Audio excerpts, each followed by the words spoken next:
नमस्कार। आज हम ब्रूस हुड की किताब द सेल्फ इल्यूजन पर थोड़ी गहराई से बात करेंगे। किताब के कुछ हिस्से इस विचार को सामने रखते हैं कि जिससे हम अपना स्व या मैं समझते हैं ना, वो शायद उतना पक्का या स्थिर है ही नहीं जितना हमें लगता है। शायद दिमाग का बनाया एक भ्रम। बिल्कुल। तो आज की इस चर्चा का मकसद यही है कि हम समझें कि हमारा दिमाग, खासकर जब हम लोगों के बीच होते हैं, तब हमारी पहचान की भावना को कैसे गढ़ता है। क्या वाकई कोई एक आप अंदर बैठा है या ये कुछ और है? चलिए देखते हैं। हाँ, और ये समझना जरूरी है कि दिमाग काम कैसे करता है। किताब बताती है दिमाग बाहरी दुनिया से संकेत लेता है और अंदर ही अंदर मतलब वास्तविकता का एक मॉडल तैयार कर लेता है। अच्छा। वो वाइल्डर पेनफील्ड के प्रयोग थे ना, जिसमें उन्होंने दिमाग के हिस्सों को बिजली से छुआ और लोगों को पुरानी यादें या विचार आने लगे। हाँ, वो काफी मशहूर है। उससे यही पता चलता है कि हमारा अनुभव, जो भी हम महसूस करते हैं, वो पूरी तरह दिमाग की नसों की हलचल पर, मतलब न्यूरल एक्टिविटी पर निर्भर है। हम सीधे सीधे असलियत को नहीं छू रहे हैं। हुड ने एक जगह लिखा है कि उन्हें कितना अजीब लगा जब उन्होंने पहली बार इंसान का दिमाग हाथ में लिया। वो भूरा सा, नरम सा ऊतक। और ये सोचना कि किसी इंसान का पूरा वजूद, उसकी सारी सोच, यादें, सब कुछ बस इसी में था, ये अपने आप में हैरान करने वाला है। बिल्कुल। और देखिए, दिमागी तौर पर हम जानते हैं कि ब्रेन जरूरी है, पर ज्यादातर लोग ये मानने को तैयार नहीं होते कि हम सिर्फ और सिर्फ अपना दिमाग ही हैं। हाँ, ये मानना मुश्किल है। लेकिन विज्ञान तो यही कहता है, हमारा पूरा अस्तित्व इसी में है। इसे पूरी तरह स्वीकार करना वो एक अलग बात है। और ये दिमाग अकेले में तो बड़ा नहीं होता, है ना? किताब इसी बात पर बहुत जोर देती है कि पहचान बनाने में, खासकर हमारी सामाजिक पहचान में, दूसरों का कितना बड़ा हाथ है। हाँ, ये बहुत जरूरी है। शुरू के अनुभव वो तो दिमाग की बनावट तक बदल देते हैं, जैसे चूहों पर प्रयोग हुए हैं। अच्छा, वो बाद में अच्छा माहौल मिलने पर भी पूरी तरह ठीक नहीं हो पाया। ये दिखाता है कि शुरुआती संपर्क कितना जरूरी है। यहाँ तक कि जो बच्चे समय से पहले जन्म लेते हैं, हाँ, सिर्फ उन्हें प्यार से मालिश करने भर से उनका वजन बेहतर बढ़ता है। स्पर्श का असर देखिए। और मुस्कुराना, हंसना, ये सिर्फ अंदर की खुशी जाहिर करना नहीं है। नहीं, बिल्कुल नहीं। ये तो दूसरों से जुड़ने का एक तरीका है, एक सामाजिक सिग्नल।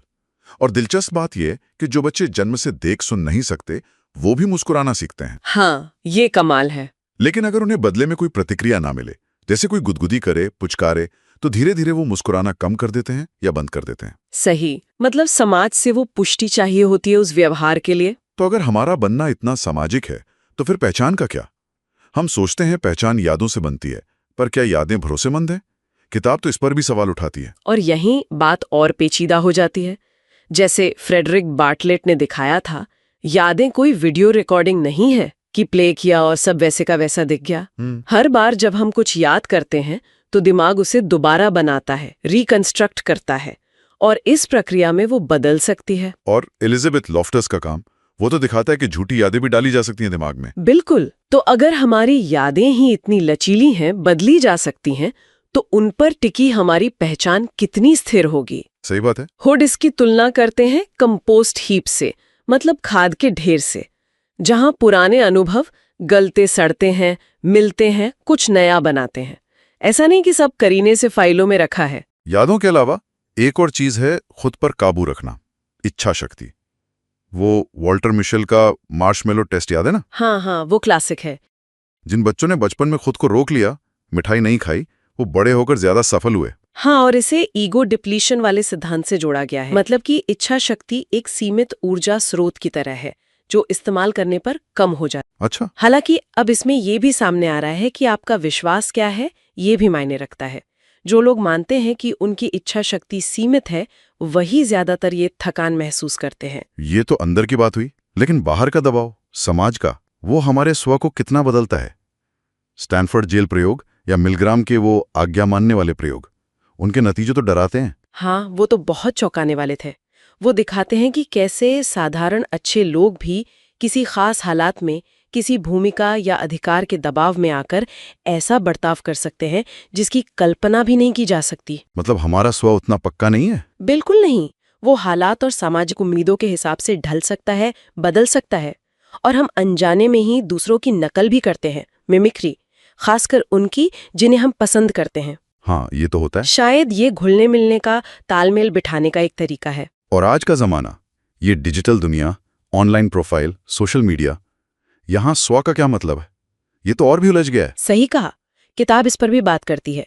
ऑनलाइन दुनिया हमें अलग अलग चेहरे, अलग अलग स्व पेश करने का मंच देती है, लेकिन इसका एक खतरा फिल्टर बबल का भी है, जहां हम सिर्फ उन्हीं लोगों और विचारों से घिर जाते हैं जो हमसे मिलते जुलते हों।